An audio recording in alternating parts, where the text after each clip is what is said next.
राहुल की जादुई यात्रा। सपनों का सफर। एक छोटे से गांव में रहता था 10 साल का लड़का जिसका नाम था राहुल। राहुल बहुत जिज्ञासु और बहादुर था। उसे नई नई जगहों की कहानियां सुनना बहुत पसंद था, खासकर उसके दादा दादी के गांव की, जो दूर पहाड़ों के बीच था। राहुल का सबसे बड़ा सपना था कि वह एक दिन उस दूर गांव की यात्रा करे और वहां के जंगल, नदी, पहाड़ और नए दोस्त देखे। अध्याय 1। यात्रा की शुरुआत। एक दिन राहुल ने अपनी माँ से कहा, माँ, मैं अपने दादा दादी के गांव जाना चाहता हूँ। वहां के बारे में आपने और दादाजी ने बहुत सुंदर बातें बताई हैं। मैं खुद देखना चाहता हूँ।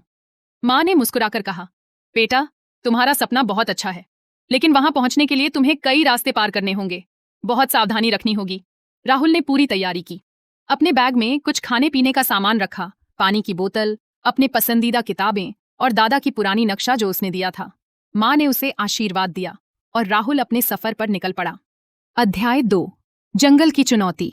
पहला दिन राहुल ने गांव से निकलकर जंगल की तरफ कदम बढ़ाए।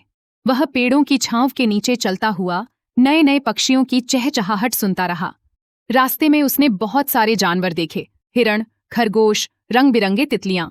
जंगल में चलते चलते राहुल को अचानक एक आवाज सुनाई दी, जैसे कोई मदद मांग रहा हो। वह आवाज के पीछे गया तो देखा कि एक छोटी सी बंदर की बच्ची एक झाड़ी में फंसी हुई थी। राहुल ने धीरे धीरे झाड़ी हटाई और बंदर की बच्ची को बचा लिया। बंदर ने खुशी से उसकी तरफ उछलकर आभार जताया। बंदर ने कहा, तुम बहुत अच्छे हो, हम जंगल के दोस्त बन गए।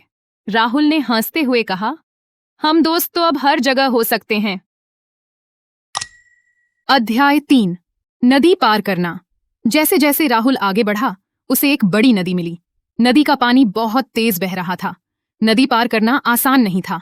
राहुल ने अपने दादाजी की बात याद की, जो कहते थे, किसी भी मुश्किल को सोच समझकर ही पार करना चाहिए। राहुल ने पास के पत्थरों को देखा, जो नदी में बीच बीच में थे। उसने ध्यान से कूद कूद कर पत्थर पार करने का फैसला किया, पर एक पत्थर फिसल गया और राहुल का पैर पानी में गिर गया। वह थोड़ा घबरा गया, लेकिन उसने हिम्मत नहीं हारी। धीरे धीरे उसने संतुलन बनाकर नदी के पार पहुंच गया। नदी के पार एक बूढ़ा आदमी मिला, जिसने राहुल को अपने घर बुलाया। वह आदमी दादा का पुराना दोस्त था। अध्याय 4। बूढ़े दोस्त की कहानियां। बूढ़े आदमी ने राहुल को गरम चाय दी और पुराने जमाने की कई कहानियां सुनाई। उसने बताया कि कैसे जंगल और पहाड़ों में कई रहस्य छुपे हैं और किस तरह साहसी लोग उन रहस्यों को खोजते हैं। राहुल ने बड़ी दिलचस्पी से सारी बातें सुनी। उसने तय किया कि वह भी जंगल के रहस्यों को जानना चाहता है। बूढ़े आदमी ने उसे एक जादुई पत्थर दिया, जो कठिन राहों में राह दिखाता था। अध्याय 5। पहाड़ों की चढ़ाई। अगले दिन राहुल ने पहाड़ों की ओर चलना शुरू किया। रास्ता ऊंचा और मुश्किल था। कभी कभी रास्ता पत्थरों से भरा था तो कभी घने पेड़ों से। राहुल ने जादुई पत्थर को अपने हाथ में पकड़ रखा था। पत्थर में एक हल्की रोशनी चमकती रहती थी, जिससे उसे रास्ता दिखता था। चढ़ाई करते करते राहुल को ठंडी हवा लगने लगी। सूरज धीरे धीरे ढल रहा था। राहुल ने पास के एक गुफा में रात बिताने का फैसला किया। गुफा में आग जलाई और आराम किया। अध्याय 6। जादुई जंगल का रहस्य। सुबह राहुल ने अपने सफर को जारी रखा। उसने एक अजीब और सुंदर जंगल देखा, जहां पेड़ अपने रंग बदलते थे और फूलों से संगीत की आवाज आती थी। राहुल को लगा कि वह सच में जादुई जगह पर आ गया है। वहां उसे एक छोटी परी मिली, जिसका नाम था मिनी। मिनी ने कहा, तुम बहादुर हो राहुल, इस जंगल का रहस्य जानना हर किसी के बस की बात नहीं। मिनी ने राहुल को जादुई फूल दिखाए, जो रात को चमकते थे और हवा में उड़ते थे। अध्याय 7। नई दोस्ती और नई मंजिल। राहुल और मिनी दोस्त बन गए। मिनी ने राहुल को एक गुप्त रास्ता दिखाया, जिससे वह जल्दी अपने दादा दादी के गांव पहुंच सकता था। रास्ता था बहुत सुंदर, लेकिन उसमें कई बाधाएं भी थीं। राहुल ने मिनी की मदद से हर बाधा पार की।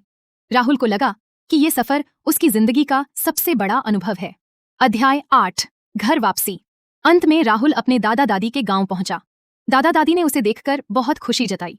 राहुल ने अपने सारे अनुभव सुनाए, जंगल के जानवर, नदी की चुनौती, जादुई पत्थर, पहाड़ की चढ़ाई और परी मिनी की दोस्ती। दादा ने मुस्कुराकर कहा, बेटा, असली यात्रा तो यही है, खुद को जानना और अपने डर पर विजय पाना। उपसंहार। राहुल ने जाना कि सफर सिर्फ दूरी तय करने का नाम नहीं है, बल्कि हिम्मत, दोस्ती और सीखने का नाम है। उसने अपने सपने पूरे किए और अब वह हर बच्चे को बताता है कि डर के बिना दिल में साहस लेकर ही बड़ी से बड़ी मंजिल भी पाई जा सकती है।